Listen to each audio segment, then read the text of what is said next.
So I love Saturday morning cartoons and just the feeling of not going to school and having cereal and watching cartoons all morning. I just love that. And Transformers was part of that, and G.I. Joe and He-Man, all the above. And so I had that's what got me interested in animation in the first place. I got the script, the first draft of it, and it said untitled animated Transformers. I was like, okay, well, I've seen all the Transformers films. What could be new about it? And the fact that it was on Cybertron, that was pretty cool. And there are no humans involved, which for me means that all the humans traits, everything we connect to goes into the robots. And so I was very excited about that. And then it being this relationship between Optimus and Megatron and their friendship first going to become friends to enemies, I was fascinated by that. I loved the idea of doing that. So right away I could tell they wanted to do something different.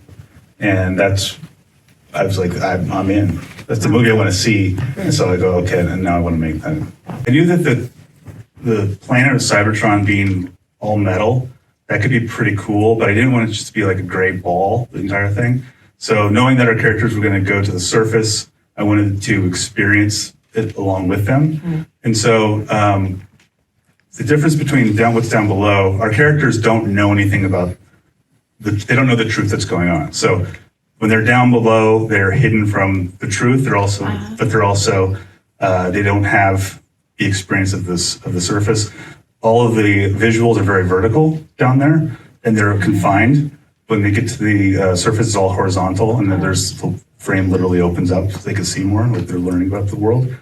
And on the surface, I wanted it to feel like it could be beautiful. Is there a way we could do a beautiful metal planet? And my production designer, Jason Shire, he brought all of these references of metal from Earth that are stunning and just they reflect beautifully and have so much color. And so we use that as references to how to make that first view of the surface beautiful. And then the design style on top of the surface, I really like, the idea of it being a transforming planet was really cool. I was like, how can we do that in a way that's not too distracting? Or, if I didn't want it to feel like they're standing on a Rubik's Cube and the entire equator just rotates. It'd be too much. But I thought it'd be cool if it transformed in a way that felt natural, almost like wind or waves on our planet. So that's where the kind of growing mountains in the distance came from.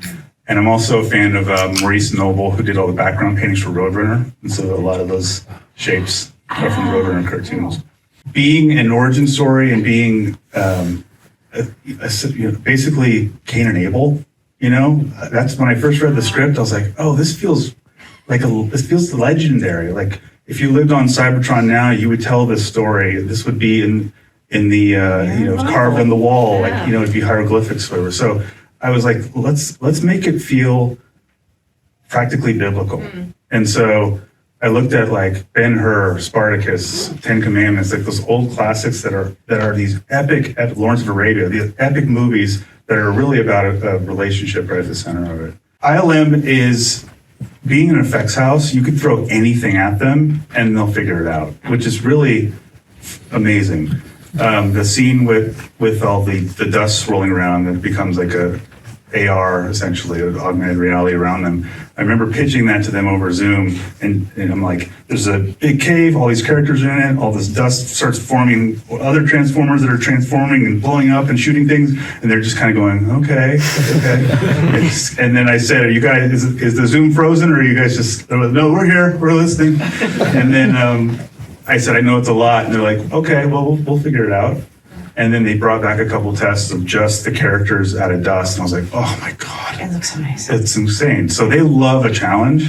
And I'm sure that they're constantly developing new stuff to handle all of this. What's your favorite scene in this film? I'm very happy with the third act. The way that we see the rise of Optimus and the fall of Megatron at the same moment, that was what I hoped it would be. I purposefully wanted the music to carry all of it because I felt like the first two acts were setting up dominoes, and by the third act we should just be able to watch them fall down, and you don't need anything to describe what's going on. Run it down! All of it!